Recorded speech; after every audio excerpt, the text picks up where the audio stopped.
नमस्कार, special report में आपका स्वागत है। मैं हूं प्रबुद्ध चौहान।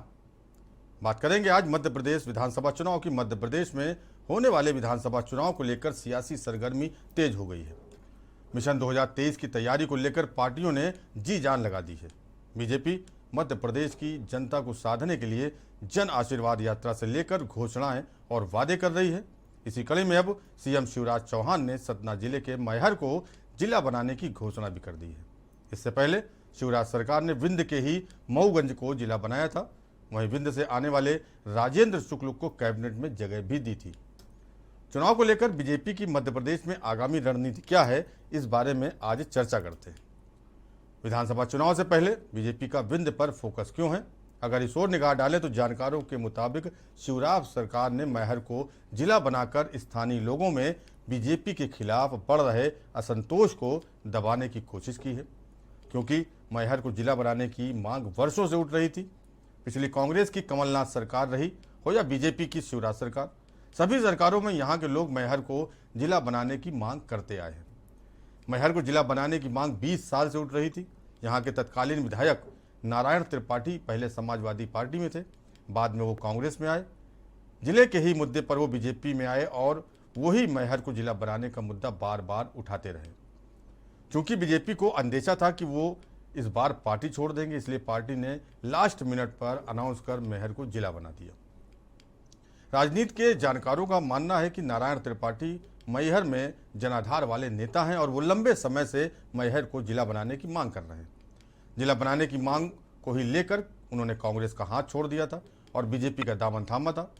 2014 में भी मैहर को जिला बनाने की घोषणा को लेकर उन्होंने बीजेपी का समर्थन किया था और 2016 में भी बीजेपी के प्रत्याशी के तौर पर उन्होंने उपचुनाव लड़ा और तब मैहर को जिला बनाने की घोषणा की गई थी। मैहर के जिला बनने पर स्टे लेने की होड़ मच गई है। बीजेपी और कांग्रेस दोनों दावा कर रहे हैं कि उनकी वजह से मैहर जिला बना। कांग्रेस के समर्थक इस बात पर जोर दे रहे हैं कि साल 2018 में कमलनाथ सरकार ने इसे जिला बनाने की घोषणा कर दी थी। वहीं शिवराज सरकार का कहना है कि उन्होंने घोषणा की और इसे जिला बनाया। जानकारों का मानना है कि मैहर को जिला बनाने में न कांग्रेस और न ही बीजेपी, इसका सबसे ज़्यादा क्रेडिट विधायक नारायण त्रिपाठी को जाता है। एक वक्त ऐसा था जब वो पार्टी के खिलाफ ही बयानबाजी कर बीजेपी के लिए सिरदर्द बन गए थे। हालांकि उस वक्त उनके खिलाफ कार्रवाई नहीं करना बीजेपी की मजबूरी थी, क्योंकि नारायण त्रिपाठी जमीनी और मजबूत नेता हैं। नारायण त्रिपाठी ने इसके लिए एक लंबी लड़ाई लड़ी। हालांकि कमलनाथ मैहर को जिला बनाने की घोषणा कर चुके थे, लेकिन जिला बनने से पहले उनकी सरकार चली गई थी, इसलिए एक तरफा किसी को क्रेडिट लेने का फायदा नहीं मिलेगा। दरअसल विंध्य क्षेत्र सवर्ण बहुल इलाका है और इसमें भी सबसे ज़्यादा आबादी ब्राह्मणों की है। 2018 के विधानसभा चुनाव में विंध्य की कुल 30 सीटों में से 24 सीटों पर बीजेपी ने कब्जा किया था। यहाँ कांग्रेस के खाते में महज 6 सीटें आई थी। विंध्य इकलौता क्षेत्र था जहाँ बीजेपी ने 2013 से बेहतर प्रदर्शन किया था। 2013 के विधानसभा चुनाव में बीजेपी ने इस क्षेत्र से 16 सीटें हासिल की थी, जबकि कांग्रेस के खाते में 12 सीटें गई थी। राजनीतिक जानकारों का कहना है कि विंध्य सीट पर बीजेपी अपनी जीत दोहराना चाहती है, लेकिन इस बार पार्टी के सामने पिछली बार की तुलना में कहीं ज़्यादा चुनौतियां हैं, इसलिए उसने विंध्य पर फोकस करना शुरू कर दिया है। पहले मध्य प्रदेश कैबिनेट में विंध्य के राजेंद्र शुक्ला को मंत्री बनाया और अब कई साल से उठ रही मैहर को जिला बनाने की मांग भी पूरी कर दी। जानकारों का मानना है कि बीजेपी इस तरह की चीज़ें करती रहती है। शिवराज सरकार ने रीवा से अलग कर मऊगंज को जिला बनाया था। छिंदवाड़ा के भी पाढुणा को जिला बनाने की घोषणा की। लगातार इन्होंने चौथा जिला अनाउंस किया है। इसके पीछे बीजेपी का सिर्फ एक एजेंडा वोट हासिल करना है। आखिरकार विंध्य पर इतना फोकस क्यों किया जा रहा है? तो इसका जवाब साफ है। विंध्य की इन लोगों ने बहुत उपेक्षा की थी। 2018 में बीजेपी को अच्छा सपोर्ट मिला था। 2020 में सरकार बनाई तो इन्होंने विंध्य को नज़रअंदाज कर दिया। बस विंध्य से गिरीश गौतम को विधानसभा स्पीकर बनाया। हाल ही में शिवराज सरकार का कैबिनेट विस्तार हुआ तो राजेंद्र शुक्ला को जगह दी गई। जो आदिवासी सीधी पेशाब कांड हुआ, ये सब उसकी भरपाई करने की कोशिश, क्योंकि विंध्य के ब्राह्मण शिवराज सरकार से बहुत नाराज हैं। विंध्य में ब्राह्मण बहुसंख्यक हैं, इसलिए बीजेपी वोट के लिए उन्हें मनाने की कोशिश में लगी हुई है। लंबे समय से विवाद चल रहा था कि विंध्य ने इतना महत्व दिया, लेकिन मध्य प्रदेश सरकार ने यहाँ से किसी को मंत्रिमंडल में जगह नहीं दी। दूसरी ओर कांग्रेस लगातार हार रही थी। अब उनके समर्थन में माहौल है। सीधी के पेशाब कांड को लेकर भी नाराजगी है। लगातार आदिवासियों से जुड़े कई मुद्दे सामने आए हैं। सीधी कांड के बाद शिवराज सिंह चौहान ने नुकसान की आहट को देखते हुए पीड़ित आदिवासी को अपने आवास पर बुलाकर उसके पैर पखारे और बाकायदा उससे बात कर माफ़ी मांगी और हर संभव मदद की बात कही। तो वहीं सीधी पेशाब कांड के आरोपी बीजेपी नेता के घर पर बुलडोजर चलने की बात गृह मंत्री नरोत्तम मिश्रा ने कही थी। बीजेपी नेता के घर पर बुलडोजर चलने से ब्राह्मण वर्ग में आक्रोश भी व्याप्त था। मुझे बहुत दुख हुआ वो घटना देख के कि मैं माफ़ी चाहता हूँ, इसलिए क्योंकि मेरी ड्यूटी है। मेरे लिए तो जनता ही भगवान जैसे, गरीब भगवान जैसे। उनको छात्रवृत्ति वगैरह वजीफा मिलता और कोई परेशानी घर में कुछ भी हो तो मुझे बता। क्या करते हैं? मंडी में। हाँ, कुबेरी में मंडी है।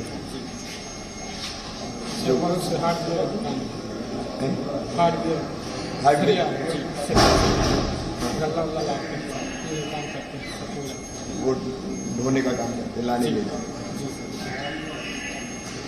मुझे बहुत दुख हुआ वो घटना देख के कि मैं माफ़ी चाहता हूँ, इसलिए क्योंकि मेरी ड्यूटी है। मेरे लिए तो जनता ही भगवान जैसे, गरीब भगवान जैसे। उनको छात्रवृत्ति वगैरह व्यक्ति गिरफ्तार हो गया है। कृत्य बहुत घृणित था, कृत्य बहुत निंदनीय था। ये भाजपा की सरकार है, यहाँ कानून का राज है। घटना ध्यान में आते ही माननीय मुख्यमंत्री जी ने तत्काल एनएसए की कार्रवाई और कानूनी कार्रवाई उस पर कर दी थी। रात में उसको गिरफ्तार भी कर लिया है और अतिक्रमण पर बुलडोजर भी चलेगा। मध्य प्रदेश के आदिवासी भाई बहनों के अपमान की घटनाओं से बहुत दुखी है।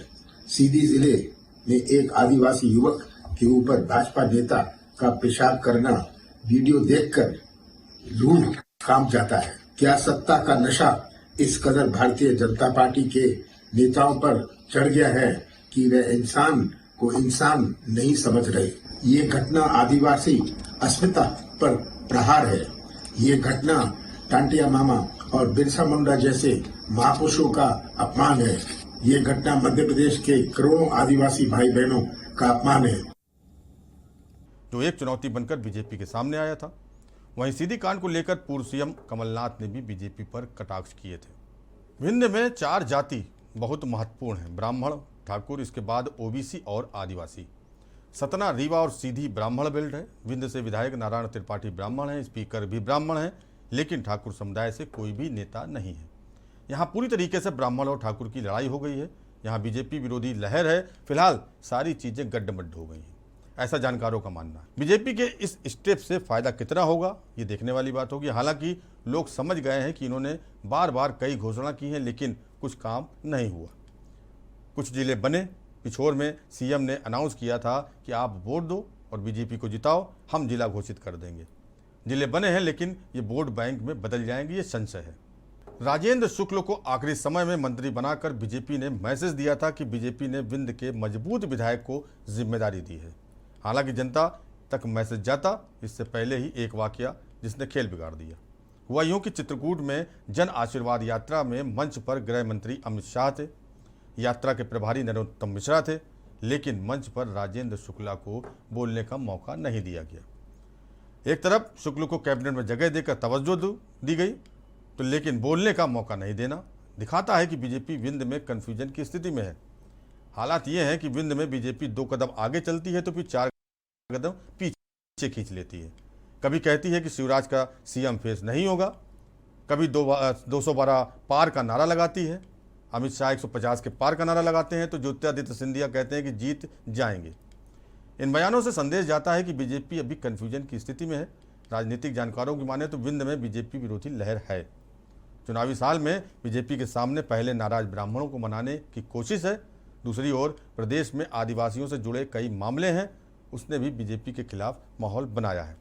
ऐसे में आने वाले समय में पार्टी की राह आसान नहीं दिख रही है। गौरतलब है कि बीते अगस्त में मुख्यमंत्री शिवराज सिंह चौहान ने छिंदवाड़ा जिले की 3 तहसीलों को मिलाकर नया जिला बनाने की घोषणा की थी। इसके पीछे की कहानी बड़ी दिलचस्प है। देखा जाए तो कांग्रेस के गढ़ में नए जिले की घोषणा के साथ सीएम शिवराज ने सियासी चाल खेली थी और आखिरकार मध्य प्रदेश में नया जिला बनाने वाला बयान पूर्व मुख्यमंत्री कमलनाथ के घर तक पहुंच गया। पूर्व मुख्यमंत्री कमलनाथ ने गृह जिले छिंदवाड़ा में एक नया जिला बनाने की घोषणा हो गई है। इसकी जानकारी मिलते ही इस घोषणा को लेकर कई रोचक बातें सामने आई।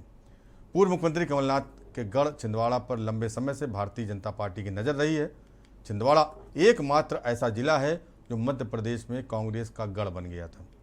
साल 2018 के विधानसभा चुनाव में यहां पर 7 सीट कांग्रेस के पास चली गई थी। इसके अलावा लोकसभा में भी प्रदेश की 29 सीटों में से एकमात्र छिंदवाड़ा लोकसभा सीट थी जो कांग्रेस के पास है। ऐसे में बीजेपी ने यहां बड़ी सूक्ष्मता के साथ फोकस किया है। शिवराज सरकार के मंत्री भी लगातार छिंदवाड़ा में सेंध लगा रहे हैं। यहां पर प्रभारी मंत्री के रूप में शिवराज सरकार के कृषि मंत्री कमल पटेल को जिम्मेदारी दी गई थी। कृषि मंत्री कमल पटेल ने सभी 7 विधानसभा सीटों पर विजय हासिल करने के लिए एक रिपोर्ट तैयार की, जिसके बाद ये बात सामने आई कि कई लोग नंदनवाड़ी, सौंसर और पाडुणा को नया जिला बनाना चाहते हैं। मुख्यमंत्री शिवराज सिंह चौहान ने इसी रिपोर्ट के आधार पर छिंदवाड़ा दौरे के दौरान नया जिला बनाने की घोषणा कर दी थी। कृषि कल्याण मंत्री कमल पटेल खुद इस बात को स्वीकारते हैं कि इस बार छिंदवाड़ा पर काफ़ी फोकस रहेगा। उन्होंने अभी कहा कि छिंदवाड़ा के लोग इस बार परिवर्तन चाहते हैं, इसलिए कुछ मांगें जो लंबे समय से उठाई जा रही हैं उनको पूरा करने का काम शिवराज सरकार द्वारा लगातार किया जा रहा है। मध्य प्रदेश के प्रभारी मंत्री कमल पटेल ने कहा था कि कमलनाथ ने छिंदवाड़ा को अपनी जागीर समझ लिया है। छिंदवाड़ा से कांग्रेस का सफाया करने का काम भी शुरू हो गया है। कांग्रेस ने भारतीय जनता पार्टी की रणनीति को लेकर पलटवार किया था। पूर्व मंत्री सज्जन सिंह वर्मा के मुताबिक बीजेपी छिंदवाड़ा पर फोकस कर रही है, लेकिन अब तो हाथ से मध्य प्रदेश ही निकल गया है। मध्य प्रदेश की जनता इस बार परिवर्तन कर देगी। जिस प्रकार से प्रदेश में बेरोजगारी, भ्रष्टाचार, अत्याचार ने पैर पसार लिए हैं, उससे लोग बेहद दुखी हैं। मध्य प्रदेश में इस बार परिवर्तन की बयार है। यही वजह है कि बीजेपी अपनी आखिरी कोशिश कर रही है। छिंदवाड़ा में गृह मंत्री अमित शाह लगातार फोकस कर रहे हैं। यही कारण है कि कांग्रेस की ओर से लगातार बीजेपी पर हमले हो रहे हैं, तो वहीं अमित शाह भी आक्रामक नजर आ रहे हैं। यही छिंदवाड़ा की भूमि है जिसने रोलेट एक्ट, असहयोग आंदोलन, झंडा सत्याग्रह, जंगल सत्याग्रह, भारत छोड़ो आंदोलन और धनोरा का पराक्रम, ऐसे कई सारे आंदोलनों से आजादी की लड़ाई को धार देने का काम किया था।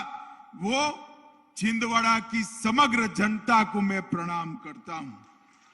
मित्रों, हमारा छिंदवाड़ा क्षेत्र जनजाति भाइयों से भरा हुआ पड़ा है। पिछड़े समाज के भाइयों बहनों से भरा हुआ है। ये छिंदवाड़ा क्षेत्र में मैं जब आया हूं तब मैं कहना चाहता हूं, केवल और केवल भारतीय जनता पार्टी ही है जिसने आदिवासियों और पिछड़ा समाज के लोगों के सम्मान की चिंता की। मित्रों, अभी नरेंद्र मोदी जी ने 15 नवंबर 2021 को भगवान बिरसा मुंडा की जयंती को जनजातीय गौरव दिवस के रूप में मनाकर देश भर के आदिवासी भाइयों का सम्मान करने का काम नरेंद्र मोदी जी ने किया है। ये कांग्रेस पार्टी हमेशा पिछड़ा समाज की बात करती थी, मगर आज तक पिछड़ा समाज के कल्याण का कोई काम नहीं किया। एक रिपोर्ट के अनुसार रीवा और सतना जिले में 25% ब्राह्मण वोटर्स हैं जो पेशाब कांड के बाद आरोपी प्रवेश शुक्ला का घर तोड़ने से नाराज चल रहे हैं। डैमेज कंट्रोल करने के लिए शिवराज सरकार ने ब्राह्मण समुदाय से आने वाले राजेंद्र शुक्ल को कैबिनेट में शामिल किया। उन्हें जनसंपर्क और लोक स्वास्थ्य यांत्रिकी विभाग का जिम्मा दिया गया। शुक्ल रीवा से 4 बार विधायक रह चुके हैं। जानकारों का कहना है कि राजेंद्र शुक्ल पैसे वाले नेता हैं, विनम्र स्वभाव के हैं, लेकिन वहां सब ब्राह्मण नेता ही हैं। शुक्ला साधन संपन्न है तो कोऑर्डिनेट करेंगे, यही बीजेपी की इच्छा है, लेकिन वो ब्राह्मणों को मनाने में कहां तक सफल होंगे वो चुनाव परिणाम ही बताएंगे।